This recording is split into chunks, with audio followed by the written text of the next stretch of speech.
बात कर लेते हैं हम कंडक्शन की। What is conduction?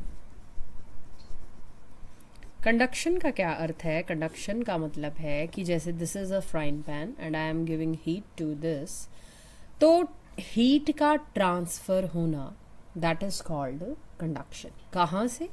ये बर्तन जो है, this surface, the surface of this utensil gets energy, और भाई इस एनर्जी का अब धीरे धीरे ट्रांसफ़र होना कहाँ पर? इसके ओवरऑल बॉडी में। मीन्स जब भी हम किसी बर्तन को या यूटेंसिल को गैस पर रखेंगे, आग पर रखेंगे, तो उसका जो होल सरफेस है इट गेट्स हॉटर। क्यों गर्म हो जाएगा? Because of conduction. So when ever I touch it's handle it's also becomes hotter, जिसके कारण कि इसके ऊपर कोटिंग की जाती है इंसुलेटर्स की, जिसके कारण कि we can easily touch it, easily pick it up. So conduction का अर्थ हुआ हीट का ट्रांसफ़र होना बर्तन के एक सरफेस से। यहाँ पर हीट ट्रांसफर मिल रही थी, धीरे धीरे हीट जो है वो इस बर्तन में पूरे इसके एरिया में चली गई है, और हम इसे अब बिना इंसुलेटर की हेल्प से, बिना कपड़े की हेल्प से या बिना हैंडल की हेल्प से हम इसे उठा नहीं सकते। सो कंडक्शन का अर्थ है हीट का ट्रांसफ़र हो जाना through out the this utensil, वो हो गया कंडक्शन। बात कर लेते हैं कन्वेक्शन। है तीनों चीज़ें, थ्री थिंग्स आर सिमिलर कि what is conduction, what is convection.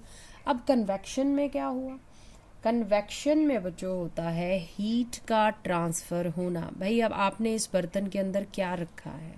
आपने इसके अंदर कोई लिक्विड रखा है, पानी रखा है, उसका बॉयल होना, मतलब जो वाटर के अंदर के जो मॉलिक्यूल्स हैं उनके अंदर हीट का ट्रांसफ़र होना, हीट का जाना, उसके मॉलिक्यूल्स को गर्म करना, उसे कह दिया गया है कन्वेक्शन।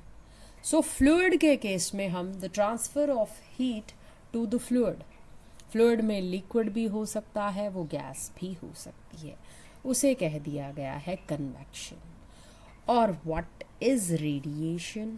अब रेडिएशन भी एक तरह से हीट का ही ट्रांसफॉर्म है, हीट का ही, हीट देना ही है, बट यहाँ पर कोई डायरेक्ट कांटेक्ट की बात नहीं की गई। फॉर एग्जांपल हमारा सन एक बेस्ट एग्जांपल है रेडिएशन की।